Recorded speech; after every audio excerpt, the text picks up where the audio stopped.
এবার অস্ট্রেলিয়াকে হারাতে শক্তিশালী একাদশ নিয়ে মাঠে নামছে বাংলাদেশ। নিউজিল্যান্ডের বিপক্ষে দারুণ পারফরমেন্সের পর এবার ওয়ানডেতে নাহিদ সম্মুদের সামনে বিশ্বসেরা দল অস্ট্রেলিয়া। অজিদের বিপক্ষে ওপেনিংয়ে আসতে পারে এক পরিবর্তন। নাহিদ, শরীফুল, ফিজকে নিয়েই হবে পেস আক্রমণ। সেক্ষেত্রে অজিদের বিপক্ষে প্রথম ওয়ানডেতে বাংলাদেশের সম্ভাব্য একাদশ নিয়ে থাকছে প্রতিবেদন। বাংলাদেশ ক্রিকেট খারাপ সময় কাটিয়ে আবারও ভালো কিছুর সন্ধানে, বিশেষ করে টেস্ট টি-20-তে সোনালী সময় কাটাচ্ছে টাইগাররা।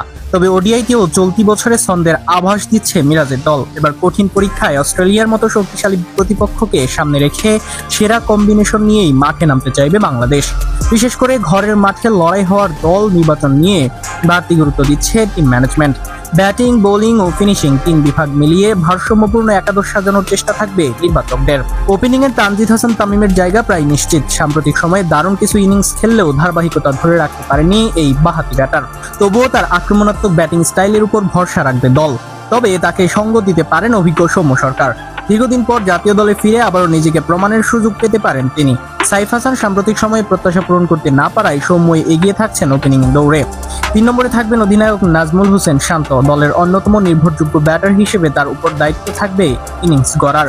4 নম্বরে দেখা যেতে পারে তৌহিদ হৃদয়কে। মিডল অর্ডারে বাংলাদেশের সবচেয়ে কার্যকর ব্যাটারদের একজন এখন হৃদয়, তাই গুরুত্বপূর্ণ এই পজিশনে তাকেই ভরসা করবে টিম ম্যানেজমেন্ট।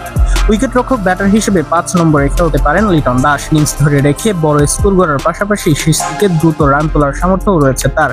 অন্যদিকে আফিফ হোসেনের সাম্প্রতিক পারফরমেন্স খুব একটা আশাব্যঞ্জক না হওয়ায় একাদশে জায়গা হারানোর শঙ্কা রয়েছে তার বদলে দলে ফিরতে পারেন শামীম হোসেন পাটোয়ারি। ফিনিশার হিসেবে কার্যকর হওয়ার পাশাপাশি প্রয়োজনে কিছু ওভার বলও করতে পারেন তিনি। অধিনায়ক মেহেদী হাসান মিরাজ থাকবেন নাম্বার 7-এ। ব্যাট ও বল দুই বিভাগেই গুরুত্বপূর্ণ ভূমিকা রাখতে হবে তাকে। নাম্বার 8-এ থাকতে পারেন লেগ স্পিনার রিশাদ হোসেন, যিনি ব্যাট হাতেও দারুণ রান তুলতে সক্ষম।